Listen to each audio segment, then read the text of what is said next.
ਬੀਤੇ ਦਿਨੀ ਮੋਗਾ ਦੇ ਮਾਣੂਕੇ ਪਿੰਡ 'ਚ ਦੋ ਸਗੀਆਂ ਭੈਣਾਂ ਨੂੰ ਗੋਲੀਆਂ ਮਾਰਨ ਤੋਂ ਬਾਅਦ ਹਰ ਇੱਕ ਵਿਅਕਤੀ ਦੀ ਰੂਹ ਕੰਬ ਉੱਠੀ ਸੀ, ਜਿਸ ਮਗਰੋਂ ਪੁਲਿਸ ਨੇ ਸਗੀਆਂ ਭੈਣਾਂ ਦੇ ਕਾਤਲ ਕਾਂਗਸੀ ਸਰਪੰਚ ਦੇ ਮੁੰਡੇ ਨੂੰ ਗ੍ਰਿਫਤਾਰ ਵੀ ਕਰ ਲਿਆ ਸੀ। ਪਰ ਉਸ ਦੇ ਬਾਅਦ ਵੀ ਪਰਿਵਾਰ ਨੇ ਲੜਕੀਆਂ ਦਾ ਸੰਸਕਾਰ ਕਰਨ ਤੋਂ ਮਨਾ ਕਰ ਦਿੱਤਾ।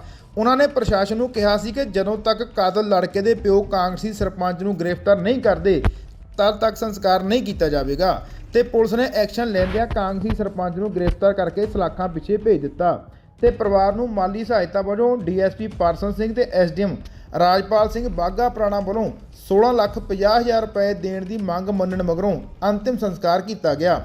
ਮਾਮਲਾ ਉਸ ਸਮੇਂ ਗਰਮਾ ਗਿਆ ਜਦੋਂ ਸ਼ਮਸ਼ਾਨ ਘਾਟ ਵਿੱਚ ਪਰਿਵਾਰ ਨਾਲ ਹਮਦਰਦੀ ਕਰਨ ਪਹੁੰਚੇ ਕਾਂਗਰਸੀ ਐਮਐਲਏ ਦਰਸ਼ਨ ਸਿੰਘ ਬਰਾੜ ਨੂੰ ਲੋਕਾਂ ਨੇ ਵਿਰੋਧ ਕਰਕੇ ਵਾਪਸ ਮੋੜਿਆ, ਜਿੱਥੇ ਕਾਂਗਰਸੀ ਐਮਐਲਏ ਦਰਸ਼ਨ ਸਿੰਘ ਬਰਾੜ ਔਰਤਾਂ ਨੂੰ ਧੱਕੇ ਮਾਰਦੇ ਹੋਏ ਵੀ ਵਿਖਾਈ ਦਿੱਤੇ। ਇਸ ਮੌਕੇ ਪਰਿਵਾਰ ਨਾਲ ਦੁੱਖ ਸਾਂਝਾ ਕਰਨ ਆਏ ਨੌਜਵਾਨ ਆਗੂਆਂ ਨੇ ਕਾਂਗਸੀ ਸਰਪੰਚ ਦੇ ਉਸਦੇ ਮੁੰਡੇ ਨੂੰ ਲਾਹਣਤਾਂ ਪਾਈਆਂ। ਉਹਨਾਂ ਨੇ ਨਾਲ ਹੀ ਐਮਐਲਏ ਦਰਸ਼ਨ ਸਿੰਘ ਬਰਾੜ ਨੂੰ ਲੰਮੇ ਹੱਥੀਂ ਵੀ ਲਿਆ ਤੇ ਲੋਕਾਂ ਨੇ ਚਾਰੋਂ ਪਾਸੇ ਘੇਰ ਕੇ ਐਮਐਲਏ ਖਿਲਾਫ ਨਾਅਰੇਬਾਜ਼ੀ ਕਰਕੇ ਵਾਪਸ ਮੋੜਿਆ। ਅੱਜ ਦੀ ਸਥਿਤੀ ਬੜੀ ਦਿਲ ਦਹਿਲਾ ਦੇਣ ਵਾਲੀ ਬੜੀ ਮਾੜੀ ਘਟਨਾ। ਦੋ ਕੁੜੀਆਂ ਪੜ੍ਹ ਰਹੀਆਂ ਜਿਨ੍ਹਾਂ ਨੂੰ ਇੱਕ ਗੁੰਡਾ ਕਿਸਮ ਦਾ ਜਾਤੀਵਾਦੀ ਹੰਕਾਰੀ ਐਮਐਲਏ ਦੀ ਸਹਿ ਤੇ ਪਿੰਡ ਦੇ ਸਰਪੰਚ ਦਾ ਮੁੰਡਾ ਜਿਨ੍ਹਾਂ ਨੂੰ ਜ਼ਿੰਮੇਵਾਰੀ ਦਿੰਦੀ ਜਾਂਦੀ ਹੈ ਵੀ ਚੰਗੇ ਕੰਮ ਕਰੋ, ਉਹ ਮੁੰਡੇ ਨੇ ਬੜਾ ਚੰਗਾ ਕੰਮ ਕਰਕੇ ਦਿਖਾਇਆ। ਗਰੀਬ ਕੁੜੀਆਂ ਨੂੰ ਕੋਈ ਬਦਮਾਸ਼ੀ ਦਿਮਾਗ 'ਚ ਕਿਸੇ ਚੰਗੇ ਥਾਂ 'ਤੇ ਕੱਢ ਲੈਂਦਾ ਜਾਂ ਗੁੰਡਾ ਕਰਦੀ ਸੀ, ਹੋਰ ਕਿਹਨਾਂ ਗੱਲ ਕਰਦਾ। ਕੁੜੀਆਂ ਮਾਰੀਆਂ ਉਹਨਾਂ ਨੇ। ਕੁੜੀਆਂ ਮਾਰਨ ਤੋਂ ਬਾਅਦ ਉਹਨਾਂ ਨੇ ਦੱਸਿਆ ਵੀ ਉਹ ਕੁੜੀਆਂ ਨਾਲ ਕੋਈ ਗੱਲਬਾਤ ਕਰਨੀ ਚਾਹੁੰਦਾ ਸੀ ਤੇ ਉਹਨੇ ਕੁੜੀਆਂ ਮਾਰ ਕੇ ਉਹਨੇ ਉੱਥੇ ਛੱਡਤੀਆਂ।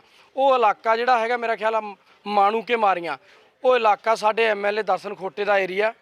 ਉੱਥੇ ਇਹ ਮੁੰਡੇ ਆ ਜਿਹੜੇ ਸਰਪੰਚ ਆ ਜਿਹੜਾ ਕਾਂਗਰਸ ਦਾ, ਜਿੰਨੇ ਵੀ ਉਹ ਮੁੰਡੇ ਜਿਹੜਾ ਮੁੰਡੇ ਨੇ ਮਾਰੀ ਉਹ ਸ਼ਰੇਆਮ ਉਹਨਾਂ ਦੀ ਕਹਿੰਦੇ ਬੁੱਕਲ 'ਚ ਬੈਠਾ।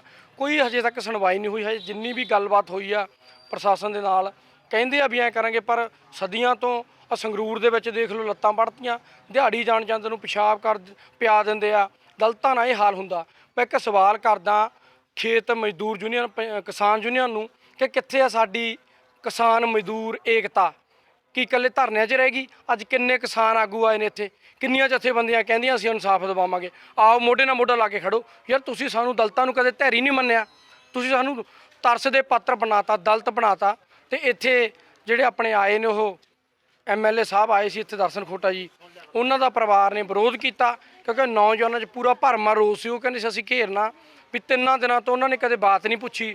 ਅੱਜ ਉਹ ਸੰਸਕਾਰ ਸਮੇਂ ਆ ਕੇ ਇੱਥੇ ਆਪਦਾ ਜਿਹੜਾ ਮਗਰਮੱਛ ਵਾਲੇ ਹੰਝੂ ਪਾਉਣ ਲੱਗਿਆ ਸੀ, ਪਰ ਇਹਨਾਂ ਲੋਕਾਂ ਨੇ ਵਿਰੋਧ ਕਰਕੇ ਉਹਨੂੰ ਇੱਥੋਂ ਮੋੜਿਆ ਗਿਆ। ਉਹ ਕਹਿੰਦੇ ਅਗਲੇ ਸਮੇਂ ਤੋਂ ਵੀ ਅਸੀਂ ਪਿੰਡ 'ਚ ਵੜਨ ਨਹੀਂ ਦੇਣਾ ਤੇ ਇਹਨਾਂ ਲੀਡਰਾਂ ਦਾ ਅਸੀਂ ਬਾਈਕਾਟ ਕਰਾਂਗੇ। ਤੇ ਜਥੇਬੰਦੀਆਂ ਨੂੰ ਮੈਂ ਸਵਾਲ ਕਰਦਾ ਕਿ ਤੁਸੀਂ ਇਹਨਾਂ ਮਸਲਿਆਂ ਵੱਲ ਧਿਆਨ ਦਿਓ।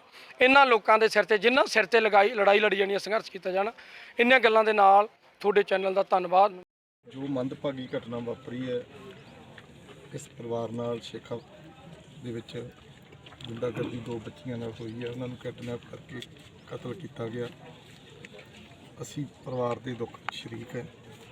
ਇੱਕ ਪਾਸੇ ਪੰਜਾਬ ਦਾ ਮੁੱਖ ਮੰਤਰੀ ਆਪਣੀ 4 ਸਾਲ ਦੀ ਸਰਕਾਰ ਦੀਆਂ ਕਾਰਗੁਜ਼ਾਰੀਆਂ ਗਣਾਉਂਦਾ ਹੋਇਆ ਇਹ ਦਮਗਜਾ ਮਾਰ ਰਿਹਾ ਹੈ ਕਿ ਮੈਂ ਗੁੰਡਾਗਰਦੀ ਨੂੰ ਨੱਥ ਪਾ ਦਿੱਤੀ ਹੈ, ਮੇਰੀ ਸਰਕਾਰ ਨੇ ਗੈਂਗਸਟਰ ਖਤਮ ਕਰ ਦਿੱਤੇ ਹੈ। ਔਰ ਜੀ ਉਹ ਪ੍ਰੈਸ ਵਿੱਚ ਬੋਲ ਹੀ ਰਿਹਾ ਸੀ ਉਸੇ ਸਮੇਂ ਹੀ ਮੰਦਭਾਗੀ ਘਟਨਾ ਵਾਪਰ ਰਹੀ ਸੀ। ਤਾਂ ਇੱਥੋਂ ਜ਼ਾਹਰ ਹੁੰਦਾ ਹੈ ਕਿ ਸਰਕਾਰ ਜਿਹੜੀ ਹੈ ਪਿਛਲੇ 4 ਸਾਲਾਂ ਵਿੱਚ ਹਰ ਫਰੰਟ 'ਤੇ ਫੇਲ ਹੋਈ ਹੈ ਔਰ ਗੁੰਡਾਗਰਦੀ ਨੂੰ ਲਗਾਤਾਰ ਬੜਾਵਾ ਮਿਲਦਾ ਹੈ। ਵਿਰੋਧ ਕੀਤਾ ਗਿਆ। ਵਿਰੋਧ ਕਿਸ ਗੱਲ ਨੂੰ ਲੈ ਕੇ ਕੀਤਾ ਗਿਆ? ਗਰੀਬਾਂ 'ਤੇ ਤਸ਼ੱਦਦ ਜ਼ੁਲਮ ਜਿਹੜਾ ਕੀਤਾ ਜਾ ਰਿਹਾ ਔਰ ਪਰਿਵਾਰ ਵੱਲੋਂ, ਕਿਉਂਕਿ 3 ਦਿਨ ਇਹ ਘਟਨਾ ਵਾਪਰੀ ਨੂੰ ਹੋ ਗਿਆ। ਦਰਸ਼ਨ ਖੋਟੇ ਜਿਹੜਾ ਇੱਥੋਂ ਦਾ ਲੋਕਲ ਐਮਐਲਏ ਆ, ਉਹ 3 ਦਿਨਾਂ ਵਿੱਚ ਪਰਿਵਾਰ ਨਾਲ ਇੱਕ ਸ਼ਬਦ ਸਾਂਝਾ ਕਰਨ ਵਾਸਤੇ ਵੀ ਨਹੀਂ ਆਇਆ। ਪਰਿਵਾਰ ਦੇ ਮਨ ਦੇ ਵਿੱਚ ਰੋਸ ਸੀ ਕਿ ਉਹ ਹੁਣ ਸਾਡੇ ਜ਼ਖਮਾਂ 'ਤੇ ਲੂਣ ਪਾਉਣ ਵਾਸਤੇ ਆਇਆ। ਇਸ ਕਰਕੇ ਪਰਿਵਾਰ ਨੇ ਉਹਦਾ ਵਿਰੋਧ ਕੀਤਾ ਔਰ ਇਹ ਜਿਹੜੀ ਕਿਉਂਕਿ ਹੁਣ ਤੱਕ ਪਰਿਵਾਰ ਦਾ ਇਹ ਖਦਸ਼ਾ ਹੈ, ਪਰਿਵਾਰ ਦਾ ਇਹ ਕਹਿਣਾ ਹੈ ਕਿ ਗੁੰਡਿਆਂ ਨੂੰ ਜਿਨ੍ਹਾਂ ਨੇ ਉਹਨਾਂ ਦੀਆਂ ਬੱਚੀਆਂ ਦਾ ਕਤਲ ਕੀਤਾ ਉਹਨੂੰ ਹੁਣ ਤੱਕ ਉਹ ਬੁੱਕਲ 'ਚ ਲੈ ਕੇ ਬੈਠਾ। ਠੀਕ। ਦੂਜੇ ਪਾਸੇ ਐਸਐਸਪੀ ਮੋਗਾ ਹਰਮਨਵੀਰ ਸਿੰਘ ਗਿੱਲ ਨੇ ਕਿਹਾ ਕਿ ਪੁਲਿਸ ਵੱਲੋਂ ਤਾਂ ਕੋਈ ਕੁਤਾਹੀ ਨਹੀਂ ਵਰਤੀ ਗਈ, ਸਗੋਂ ਜਲਦ ਹੀ ਕਤਲ ਕਰਨ ਵਾਲੇ ਮੁੰਡੇ ਤੇ ਉਸਦੇ ਪਿਓ ਕਾਂਗਸੀ ਸਰਪੰਚ ਨੂੰ ਫੜ ਕੇ ਸਲਾਖਾਂ ਪਿੱਛੇ ਭੇਜਿਆ ਗਿਆ ਹੈ। ਸਰਕਾਰ ਲੜਕੀਆਂ ਦੀ ਮੌਤ ਹੋਈ ਸੀ, ਹੱਤਿਆ ਹੋਈ ਸੀ ਸਰ, ਉਹਦੇ ਮਾਮਲੇ ਦੇ ਵਿੱਚ ਪਰਿਵਾਰ ਨੇ ਸੰਸਕਾਰ ਕਰਨ ਦੀ ਇੰਤਜ਼ਾਰ ਕਰ ਕੀ ਮੰਗਾ ਸੀ? ਨਹੀਂ, ਉਹ ਦੇਖੋ ਪੁਲਿਸ ਵਾਲੇ ਐਂਗਲ ਤੋਂ ਤੇ ਉਹਦਾ ਕੋਈ ਖਾਸ ਗੱਲ ਨਹੀਂ ਸੀ। ਜਿਹੜੇ 2 ਦੋਸ਼ੀ ਸੀ, ਉਹਦਾ ਸਰਪੰਚ ਜਿਹੜਾ ਸੀਗਾ ਦੋਸ਼ੀ ਜਿਹੜਾ ਮੇਨ ਅਕਿਊਜ਼ ਸੀ ਉਹ ਅਸੀਂ ਪਹਿਲਾਂ ਹੀ ਫੜ ਲਿਆ ਸੀ ਤੇ ਸਰਪੰਚ ਵੀ ਅੱਜ ਫੜਿਆ ਗਿਆ, ਜਿਹੜਾ ਉਹਦਾ ਬਾਪ ਆ ਜਿਹਦਾ ਉਹਨੇ ਰਿਵਾਲਵਰ ਯੂਜ਼ ਕੀਤਾ ਸੀ। ਸੋ ਪੁਲਿਸ ਵਾਲੇ ਐਂਡ ਤੋਂ ਇਨਵੈਸਟੀਗੇਸ਼ਨ ਐਂਡ ਤੋਂ ਕੋਈ ਵੀਕਨੈਸ ਨਹੀਂ, ਉਹ ਤਾਂ ਬਿਲਕੁਲ ਪ੍ਰੋਮਪਟ ਐਕਸ਼ਨ ਸੀਗਾ। ਇਹ ਕੋਈ ਹੁਣ ਮਾਲੀ ਮਦਦ ਜਿਹੜੀ ਹੈ ਮੋਨੈਟਰੀ ਹੈਲਪ ਚਾਹੁੰਦੇ ਸੀਗੇ ਸਰਕਾਰ ਪਾਸੋਂ। ਸੋ ਉਸ ਬਾਰੇ ਡਿਪਟੀ ਕਮਿਸ਼ਨਰ ਮੋਗਾ ਉਹਨਾਂ ਨੇ ਆਪਦੇ ਐਸਡੀਐਮ ਬਾਘਾ ਪੁਰਾਣਾ ਨੂੰ ਉੱਥੇ ਭੇਜਿਆ ਸੀਗਾ। ਸੋ ਜੋ ਵੀ ਉਹਨਾਂ ਦੀ ਡਿਮਾਂਡ ਹੈਗੀ ਉਹਨਾਂ ਨੇ ਨੋਟ ਕਰ ਲਈ, ਉਹ ਸਰਕਾਰ ਤੱਕ ਪਹੁੰਚਾ ਦਿੱਤੀ ਜਾਊਗੀ। ਬਾਕੀ ਉਹ ਲੜਕੀਆਂ ਦਾ ਸੰਸਕਾਰ ਜਿਹੜਾ ਹੋ ਗਿਆ ਹੁਣ। ਸਰ ਜਿਹੜੀ ਐਫਆਈਆਰ ਹੋਈ ਉਹਦੇ 'ਚ ਵੀ ਕੋਈ ਵਾਅਦਾ ਕੀਤਾ ਗਿਆ ਸੀ? ਨਹੀਂ, ਉਹ ਤਾਂ ਫਰਦਰ ਪਾਰਟ ਆਫ ਇਨਵੈਸਟੀਗੇਸ਼ਨ ਹੈ। ਜਿੱਦਾਂ ਕੋਈ ਫੈਕਟਸ ਸਾਹਮਣੇ ਆਉਣਗੇ ਉਸ ਮੁਤਾਬਕ ਜੋ ਵਾਧਾ ਘਾਟਾ ਉਹ ਤਾਂ ਫਿਰ ਨਾਲ ਚੱਲੀ ਜਾਊਗਾ। ਟਿਲ ਵੀ ਫਾਈਲ ਦੀ ਚਾਰਜ ਸ਼ੀਟ ਉਹ ਇਨਵੈਸਟੀਗੇਸ਼ਨ ਦਾ ਪਾਰਟ ਉਹ ਚੱਲਦਾ ਹੀ ਰਹਿੰਦਾ। ਸਰ, ਅਜੇ ਤੱਕ ਕੁਝ ਜਾਂਚ ਸਾਹਮਣੇ ਆਇਆ ਕਿ ਕਿਉਂ ਫਾਇਰ ਕੀਤੇ ਸੀ ਉਹਨੇ, ਕਿਉਂ? ਦੇਖੋ, ਜੋ ਸਾਨੂੰ ਮੁੰਦਈਆਂ ਨੇ ਐਫਆਈਆਰ 'ਚ ਲਿਖਾਇਆ ਉਹ ਤਾਂ ਇਹੋ ਹੀ ਉਹਨਾਂ ਨੇ ਦੱਸਿਆ ਵੀ ਇਹ ਕੁੜੀਆਂ ਨੂੰ ਤੰਗ ਪਰੇਸ਼ਾਨ ਕਰਦਾ ਸੀਗਾ। ਸੋ ਉਸ ਤਹਿਤ ਹੀ ਜਿਹੜਾ ਹੈਗਾ ਇਹਨੇ ਉਹਨਾਂ ਨੂੰ ਕੋਈ ਕਿਡਨੈਪ ਕਰਨ ਦੀ ਕੋਸ਼ਿਸ਼ ਕੀਤੀ, ਜਾਂ ਕੁੜੀਆਂ ਨੇ ਰੌਲਾ ਪਾਇਆ, ਜਾਂ ਜਦੋਂ ਗੱਡੀ 'ਚ ਮਤਲਬ ਗੱਡੀ 'ਚ ਕਿਡਨੈਪ ਹੋ ਗਈਆਂ ਉਦੋਂ ਇਹਨੇ ਕੁਛ ਉਹਨਾਂ ਦੇ ਨਾਲ ਜੋ ਵੀ ਹਰਕਤਾਂ ਕੀਤੀਆਂ ਉਹ ਸਾਰੀਆਂ ਗੱਲਾਂ ਜਿਹੜੀਆਂ ਹੈਗੀਆਂ ਉਹ ਐਫਆਈਆਰ 'ਚ ਇਹਨਾਂ ਨੇ ਲਿਖਾਈਆਂ ਨੇ। ਤੇ ਬਾਕੀ ਇਨਵੈਸਟੀਗੇਸ਼ਨ ਜਿਹੜੀ ਉਹ ਚੱਲ ਰਹੀ ਹੈ, ਕਿਉਂਕਿ ਇਹਦਾ ਬਾਪ ਜਿਹੜਾ ਉਹਦਾ ਰਿਵਾਲਵਰ ਯੂਜ਼ ਕੀਤਾ ਹੈ ਔਰ ਜੋ ਉਹਦਾ ਕਸੂਰ ਸੀਗਾ ਉਹਦੇ 'ਚ ਉਹਦੀ ਅਰੈਸਟ ਪੈ ਗਈ ਹੈ। ਮੇਨ ਅਕਿਊਜ਼ ਜਿਹੜਾ ਵਾ ਮੇਨ ਐਫਆਈਆਰ 'ਚ ਫੜਿਆ ਗਿਆ। ਮੋਗਾ ਤੋਂ ਚਮਕੌਰ ਸਿੰਘ ਲੋਪੋ ਦੀ ਰਿਪੋर्ट। दुख से ना घबराओ, मुझे फोन लगाओ। बाबा नवेद खान जी। MBA करने के बाद मैंने नौकरी के लिए बहुत से धक्के खाए, पर मुझे कोई भी सलूशन नहीं मिल रहा था।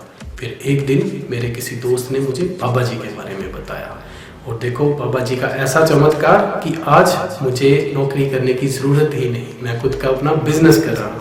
धन्यवाद बाबा जी। काले इलम द्वारा कुछ ही घंटों में समाधान, गारंटी के साथ। हर इलम के माहिर। मैं अपनी लव मैरिज को लेकर बहुत परेशान थी, करूँ तो क्या करूँ। फिर किसी ने मुझे बाबा जी के बारे में बताया, मैं बाबा जी के दरबार में गई। बाबा जी ने तो कुछ ही घंटों में मेरी सारी समस्या का समाधान कर दिया और मेरी लव मैरिज वहाँ पक्की हो गई, यहाँ मैं चाहती थी। धन्यवाद बाबा जी। जैसे नौकरी, कारोबार, विदेश यात्रा, गृह क्लेश, लव मैरिज में समस्या, सौतन या दुश्मन का सर्वनाश करवाएं। मेरा हमेशा घर में लड़ाई झगड़ा चलता रहता था। मेरी बीवी सोचती थी कि मेरा किसी और के साथ चक्कर है। मैं बहुत परेशान रहने लगा। एक दिन बाबा जी के दरबार पहुंचा तो बाबा जी ने मुझे एक छोटा सा उपाय बताया, उससे मेरी जिंदगी खुशहाल रहने लगी। धन्यवाद बाबा जी। आज ही मिलेंगे बाबा नवेद खान जी। Mobile number 9876800768 Ludhiana.